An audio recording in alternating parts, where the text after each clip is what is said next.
Hey, what's up, you guys? This is Sheila Bila coming to you with another review of Tyler Perry's Zatima Season 3, Episode 4, Help Yourself. Y'all, this episode was a filler episode. So hopefully next week we gonna get down to some real good nitty gritty. With this whole episode. Please don't hesitate to like, comment and subscribe. The more you do my content, the more it does go through the algorithm, and more people will start to view my commentary, and my channel will begin to grow and flourish, because that's what we want. We want this channel to flourish, right? All right, so let's go ahead and get into this episode. So we all know what happened. If you don't know what happened from last week, the last episode 3, Bryce was in a fit of rage, and he's driving down the street, and drives into another car. So Angela is hysterical. She runs down the street, her and Sean, and they go and they get Bryce out the car, and then the car explodes. But I was like, so what about the other person in the other car? Y'all not gonna get him out the car or her out the car? We just gonna focus on Bryce? I mean, it was somebody else driving, but you know what? It is what it is. So they have to get Bryce to a hospital. Bryce looked like he had a bad day. Don't he? He just had a bad day. All right. So it is the next morning, and Zac made Fatima breakfast, and he's staring at her in her sleep looking like a psycho. So when she wake up, she see this face. Boom. He talking about, oh, it's creepy. Yeah, it is slick creepy. I mean, it's cute, but creepy. Okay. Fatima must wear some real good makeup, because that bruise that's on her forehead, it is not showing. I guess she fell asleep with the makeup on, and yes, and yeah. Anyway, so they're talking about it. Well, they're talking about pretty much the money that Preston gave Zac, because Zac was just like, look, I'm just so happy. I feel so much better now that I have the money, and he don't ever want to be in this situation again. He says he's not trying to compare, his last situation, which was Karen, because he said when a dude ain't got no money, shoot, Karen was real hard on him. Like, when you gonna pay this light bill? Like, when you gonna pay this water bill? And then she get to talking with her friends in the sister circle, and she be listening to them and all this other stuff. He talking about, I was just trying, but she didn't give me room to try. But Fatima came, and he tried, and he, she accepted him, good, bad, and the level up, and Fatima did say, she was like, but you know what? I was with you when you didn't have none, but I mean, ain't nothing wrong with you having a couple dollars either. I mean, that only adds to the confidence of yourself, when you're able to do. I mean, any woman would appreciate a man with a job and that can pay bills, and we ain't got to be running around here trying to figure out how we going to pay the water bill, how we going to pay the electric bill, how we going to put food in the house. Women want security, and oftentimes if you've been going a long time without giving to the household, then it can be frustrating. You know what I'm saying? You can't get mad at a girl because she mad because I'm the only one paying bills. I mean, hey, anyway, but Fatima said, I know she wish she was with you now. I mean, who wouldn't? He ain't broke. Anyway, but yeah. So outside of that, Fatima said, so are you gonna tell Bryce? And Zac whole thing is like, look, I want him to suffer. I just want him, to suffer a little bit. I'm not ready to tell him. She'll pretty much tell him at his own pace. I was like, well, child, you can't tell him now, no way, because he over there laid up in the hospital. He not going to answer your phone, Zac. Zac, he is not going to answer that phone. But Zac ain't listening to me. But it's okay. It's cool. But, yeah, that's pretty much what happened in this episode. I'm trying to think in this scene. Did anything else happen in this scene? Bryce. Yeah, I guess. Y'all let me know in the comments. All right, so now you got Belinda and Nathan. Child, she over there jumping up and down on this boy. And they cussing each other out, calling each other all kind of raggedy dog, cat face, monkey blood. Child, whatever they can think of, dirty, low down, dirty whatever the words are. They were saying the words, you broke, yeah, yeah, yes. And then they climax. I was like, well, what kind of toxicity sex? What the? Y'all might as well get to bringing out chains and whips and stuff. I mean, hey, you like it? I love it. It just seems kind of enemy-ish like. Anyway, so he gets up. Belinda's still bringing up calling Zac and all this stuff. I'm trying to help your friendship. Um, Nathan, like, you ain't trying to do nothing but help yourself. You just whatever, whoop de whoop. Then she kicks him out the house. But this is the part that got me. He put on a red hoodie. Now I could have just sworn that he just had on a gold one because I complimented the green and the gold together. I was like, so where the gold hoodie at? And then, child, I guess he switched shirts. It is what it is. Okay, so while Belinda done kicked Nathan out her house, she gets a phone call from Angela telling telling Belinda that Bryce is in the hospital. Child, Belinda ain't got no clue who Bryce is. She like, who? The man that like the peen? So you, oh, okay. You gonna come? She act like she didn't want to go down there to the hospital because she don't even know what they talking about. So anyway, Angela and Sean, smooth face Sean, they over there at the hospital. Is it me or does Sean face look real long? He gives me giraffe face vibes. Pretty giraffe. Because giraffes are real pretty. They got that mouth like because they be eating them. They eat them trees and leaves and stuff. Yeah, he give me giraffe vibes. Is it just me? Sorry. But anyway, he over there, he waiting with Angela. Angela like, you ain't gotta wait here. You can go ahead and go. And Angela really kind of looking at him like, why you still here anyway? You really can go. So while he ends up leaving, Belinda ends up coming. Belinda's still confused as to why is she there. Like, you over here like you really like him. Like, you over here like you really like Bryce. Like, you sitting here waiting on doctors to come and give you updated information like y'all is in love. But ain't he in love with the peen? I mean, we just trying to figure out who he in love with. Is it you or the peen or the who? But Angela says, I'm being compassionate. I'm being empathetic. I'm being sympathetic. I'm over here trying to, because she saw the whole thing. So it wouldn't make me, I would feel some type of way if I saw somebody just crash into another car and wouldn't be concerned. I would be at the hospital too because I'll try to see if this dude needs psychiatric treatment. I mean, hopefully he's all right and okay, but you need some further steps, Mr. Bryce. You really do, because you had a mental breakdown and you were very negligent in causing an accident and possibly harm somebody else. Even we don't know who that somebody else is, or even if they even got out their car. But yeah, them. Yeah. So Belinda's still trying to understand why she there, and Angela need to go home and go ahead and go to work. I said Angela need to go home and take a shower because she still had them same clothes on when Sean was jumping up and down on top of her when they was over there on that countertop. Yeah, I mean, I'm just saying she need to go home, take a shower first, then go to work. Cause them the same clothes.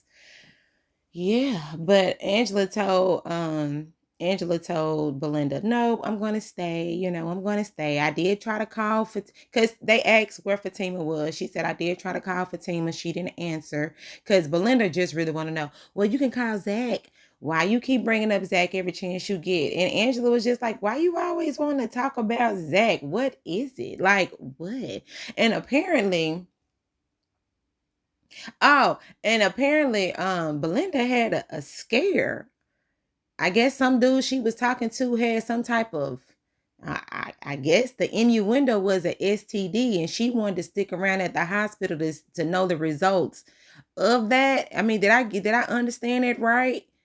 the whoever the dude she was messing with, she said, I just need to know them results before I left. So it was, I don't know. That was just something.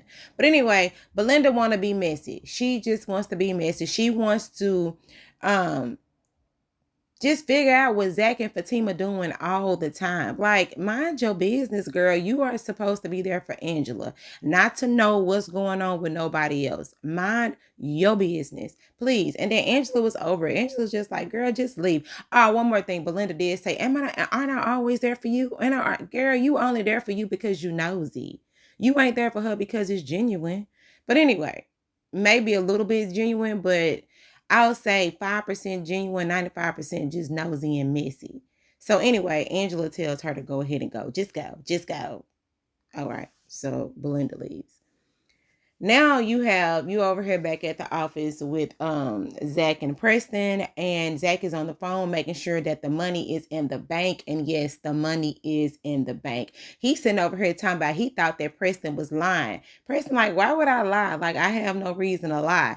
Zac still hung up on the fact that this boy drive a 1995 Ford truck pickup, and he wear boots and he wear 10-day-old jeans. Like, if the jeans can last 10 days without washing, what's the problem? As long as Preston can wash his but come on. You don't need to be wearing jeans 10 days in a row, Preston. I understand you a what is it, like a rhinestone cowboy? Is it limestone or rhinestone? It's somebody's stone cowboy. You ain't got to wear the same jeans every day. I mean, there have been times when I have worn jeans back to back. I'm not gonna even sit up here and lie to y'all. If I had on a pair of jeans that went real cute with a shirt and some boots, and they fit good, because the fit, it's all about the fit and the cut. Like, if they hit these hips right and that booty looking good, I'm like, I look good in these jeans. And I got on a nice looking shirt and some shoes, I think I might. I have worn them jeans the very next day because I'm switching up the shirt and I'm switching up the shoes, and ain't nobody gonna even know them the same jeans. And I didn't even spill nothing on them. I didn't. So I've worn jeans 2 days in a row before. Shoot, I remember when I was in high school, one of my best friends, she wore the same jeans. She wore the same jeans every day. Cause back in the day, it used to be these certain pair of jeans. That's when them denim jeans, the faded denim jeans had first came out with the flare legs. And them jeans used to be expensive. And I used to think that my friend, I said, dang, her mama must got some money, because that's all she wear, them denim jeans with the fade in the middle, with the with the wide cut at the bottom, you know.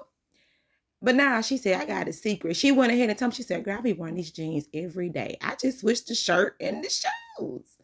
If I throw a jacket on or whatever. I said, girl, I never would have known. I just thought you had a couple dollars, because them jeans was running back then like $39.99. And you got 5 pair for every day of the week. That's a lot of money, especially when we back in high school. Anyway, make a long story short. Yeah. So while they here and they're talking about this money and this check, oh yeah, and Preston brings up the fact that you need to tell Bryce, and Zac still like, nope, I'm gonna let him suffer. Did they talk about Bryce yet? I don't know, but while they talking about the money, Deja walks in. She's comic relief. She looking at Preston. She throwing that tongue at Preston, and she says she is still pursuing to sue Fatima, because she said the only reason why, because I was like, Deja, what you doing up there? And when I said it, Zac came up back and said, Deja, what you doing up here? And I was like, Zac, I just asked that same question. But anyway, so she said she up here because her lawyer up there. And that's when they said you still pursuing that case. And they said they ain't. And that's when Zac was like, well, I don't need to be talking to you. But all the while, she over here flirting with Preston, because she said she loved them cowboy boots. And she love all that. You know, he seen at the strip club. They just neighbors, you know. That's how they met, because the neighbors, all that stuff, you know, the conversation. So she ends up leaving out. Preston looking like he wanna, you know, holler at a little bit. But Zac was like, nah, you don't need to holler at her. You think that Danny was messy? This girl is 10 times messier. Like, she'll have you butt naked in the street with a flashlight in the daytime. You don't need that freak nasty. You know, you don't need that freak nasty. Just stick with what you know. Where Mindy at? Where is Mindy? Where? Aren't you married? Zac, why don't you ask him them questions? So anyway, after that, they bring up Preston. No, they bring up Bryce. Zac still saying that, he not going to call Bryce and all this stuff. He want him to be out here worried about money just the way that he was. And Preston made a point like, well, the longer it is for you, the longer it is for him signing the contract, the longer it is for you to go ahead and make these business moves, do what you need to do. So while you over here trying to make this man stress and suffer and all this other stuff, the only thing you're doing is hurting yourself. And Zac is just like, yep, you know what? You right. I'm going to call him. He not going to answer. I told you that earlier. He not going to answer. Because he down there at the hospital, child. He trying to figure out his brain from his fingertips. Like, he don't know what's going on. He's very discombobulated right now. So you're going to have to call him later. You might not get that contract signed no time soon while you over here trying to be messy and have him waiting. I mean, but it is what it is. We all live and we learn. All right. So over here at the barbershop, these people asked the same question that I asked y'all in the comments. And I did get 2 people, thank y'all, the 2 that answered my question. Would you tell Zac or would you not tell Zac? Now, one person said that they wouldn't tell Zac and another person said that they would. And I agree with the person that would, because if, like I said, if Fatima would have went ahead and put this boy in jail, went ahead and told Zac, that would have gave Zac enough time to calm down and then figure out his thoughts, and then after everything is settled, he can go over there and have a decent conversation with Jeremiah. That's how it should have played out. But no, that's too much like I said. So it's finna blow up. Didn't nobody tell Zac. Zac gonna blow up and probably end up still finding himself back in jail. All because of the simple fact that now he back in a rush. I mean, it is what it is. But hey, don't listen to me. It's okay. All right. So now Fatima over there going to see Connie. Connie over there sitting beside them bricks as always. They don't never sit her nowhere else but over there by them bricks. I guess it complements her skin tone. So Fatima comes walking up, trying to look for Jeremiah. Have you seen Jeremiah? No, ain't nobody seen Jeremiah, right? So while they over there talking, they say, well, just let me know, whoop, whoop, whoop, whoop, whoop. And then when she get ready to walk off, she look over like she's finna walk off. Then she kind of come back. And Connie like, what's wrong? And I'm like, girl, what's wrong with you? Why you ain't going? Don't you have to go to work? So she said, Zac coming. I said, oh, Lord, child. Zac finna wonder, why you in the hood? You don't even come over here like that. So this what we get. Dong, ding, ding. Is that how I go? Dong, dong. You know how it is when the show be over. That's what that little cross thing come up. So, yeah. They gonna have to try to figure out their story. The only thing they can say, I don't think I say is, yeah, I'm over here talking to Connie because she helping me with the funeral arrangements, because she always been around Miss Gladys and she understood a lot of what Miss Gladys, she can fill in the blanks because we don't know her. Common sense, that's what I do. That's what I was thinking in the first place. So, yeah. So, what y'all thought about this episode? It was real quick. It wasn't really nothing going on. It's just they leading up to something. Do y'all think that Deja and Preston need to date? I don't know. I actually think, you know what? I actually don't think that's a bad combination. Deja and Preston, because she is funny and he needs somebody that's lively and she cute. You know what I'm saying? So I don't think that'll be too bad. And Preston, how long y'all think Preston gonna be in that coma? Until the end of the episode, until the end of the season? Child, I don't know. Y'all, let me know what y'all thought about this episode down in the comments. And let me know if y'all think that Preston and Deja would make a cute couple. Anyway, this is Sheila. Be love, like, comment, and subscribe. And y'all have a great day. Bye.